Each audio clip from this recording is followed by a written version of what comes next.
एक था भिखारी। रेल सफर में भीख मांगने के दौरान एक सूट बूट पहने सेठ जी उसे दिखे। उसने सोचा कि यह व्यक्ति बहुत अमीर लगता है, इससे भीख मांगने पर यह मुझे जरूर अच्छे पैसे देगा। वह उस सेठ से भीख मांगने लगा। भिखारी को देखकर उस सेठ ने कहा, तुम हमेशा मांगते ही हो, क्या कभी किसी को कुछ देते भी हो? भिखारी बोला, साहब मैं तो भिखारी हूँ, हमेशा लोगों से मांगता ही रहता हूँ, मेरी इतनी औकात कहाँ कि किसी को कुछ दे सकूं। सेठ, जब किसी को कुछ नहीं दे सकते तो तुम्हें मांगने का भी कोई हक नहीं है। मैं एक व्यापारी हूँ और लेन देन में ही विश्वास करता हूँ। अगर तुम्हारे पास मुझे कुछ देने को हो तभी मैं तुम्हें बदले में कुछ दे सकता हूँ। तभी वह स्टेशन आ गया जहाँ पर उस सेठ को उतरना था। वह ट्रेन से उतरा और चला गया। इधर भिखारी सेठ की कही गई बात के बारे में सोचने लगा। सेठ के द्वारा कही गई बात उस भिखारी के दिल में उतर गई।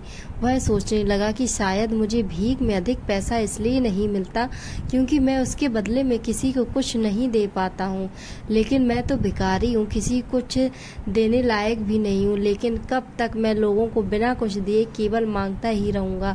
बहुत सोचने के बाद भिखारी ने निर्णय किया कि जो भी हो व्यक्ति उसे भीख देगा तो उसके बदले में वह भी उस व्यक्ति को कुछ जरूर देगा। लेकिन अब उसके दिमाग में यह प्रश्न चल रहा था कि वह खुद भिखारी है तो भीख के बदले में वह दूसरों को क्या दे सकता है।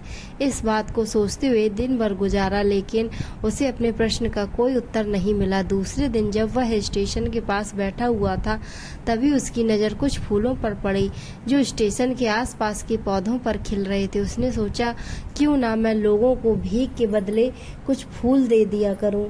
उसको अपना यह विचार अच्छा लगा और उसने वहां से कुछ फूल तोड़ लिए। वह ट्रेन में भीख मांगने पहुंचा। जब भी कोई उसे भीख देता तो उसके बदले में वह भीख देने वाले को कुछ फूल दे देता। उन फूलों को देखकर लोग खुश होकर अपने पास रख लेते थे। अब भिखारी रोज फूल तोड़ता और भीख के बदले में उन फूलों को लोगों में बांट देता था। कुछ ही दिनों में उसने महसूस किया कि अब उसे बहुत अधिक लोग भीख देने लगे हैं। वह स्टेशन के पास के सभी फूलों को तोड़ कर लाता था। तब जब तक उसके पास फूल रहते तब तक उसे बहुत से लोग भीख देते थे। लेकिन जब फूल बांटते बांटते खत्म हो जाते तो उसे भीख भी नहीं मिलती थी। अब रोज ऐसा ही चलता रहा। एक दिन जब वह भीख मांग रहा था तो उसने देखा कि वहीं सेठ ट्रेन में बैठे हैं, जिसकी वजह से उसे भीख के बदले फूल देने की प्रेरणा मिली थी। वह तुरंत उस व्यक्ति के पास पहुंच गया और भीख मांगते हुए बोला, आज मेरे पास आपको देने के लिए कुछ फूल हैं, आप मुझे भीख दीजिए, बदले में मैं आपको कुछ फूल दूंगा। सेठ ने उसे भीख के रूप में कुछ पैसे दे दिए और भिखारी ने कुछ फूल उसे दे दिए।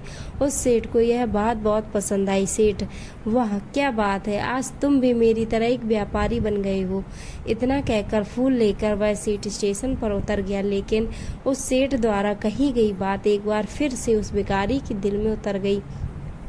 वह बार बार उस सेठ के द्वारा कही गई बात के बारे में सोचने लगा और बहुत खुश होने लगा। उसकी आंखें अब चमकने लगीं। उसे लगा कि अब उसके हाथ सफलता की चाबी लग गई जिसके द्वारा वह अपने जीवन को बदल सकता है। वह तुरंत ट्रेन से नीचे उतरा और उत्साहित होकर बहुत तेज आवाज में ऊपर आसमान की ओर देखकर बोला, मैं भिखारी नहीं हूँ, मैं तो एक व्यापारी हूँ। मैं भी उस सेठ जैसा बन सकता हूँ, मैं भी अमीर बन सकता हूँ। लोगों ने उसे देखा तो सोचा कि शायद यह भिखारी पागल हो गया है। अगले दिन से वह भिखारी उस स्टेशन पर फिर कभी नहीं दिखा। एक वर्ष बाद इसी स्टेशन पर दो व्यक्ति सूट बूट पहने हुए यात्रा कर रहे थे। दोनों ने एक दूसरे को देखा तो उनमें से एक ने दूसरे को हाथ जोड़कर प्रणाम किया और कहा, क्या आपने मुझे पहचाना सेठ? नहीं तो शायद हम लोग पहली बार मिल रहे हैं। भिखारी, सेठ जी आप याद कीजिए, हम पहली बार नहीं बल्कि तीसरी बार मिल रहे हैं सेठ। मुझे याद नहीं आ रहा, वैसे हम पहले 2 बार कब मिले थे? अब पहला व्यक्ति मुस्कुराया और बोला, हम पहले भी 2 बार इसी ट्रेन में मिले थे। मैं वही भिखारी हूँ जिसको आपने पहली मुलाकात में बताया कि मुझे जीवन में क्या करना चाहिए और दूसरी मुलाकात में बताया कि मैं वास्तव में कौन हूँ।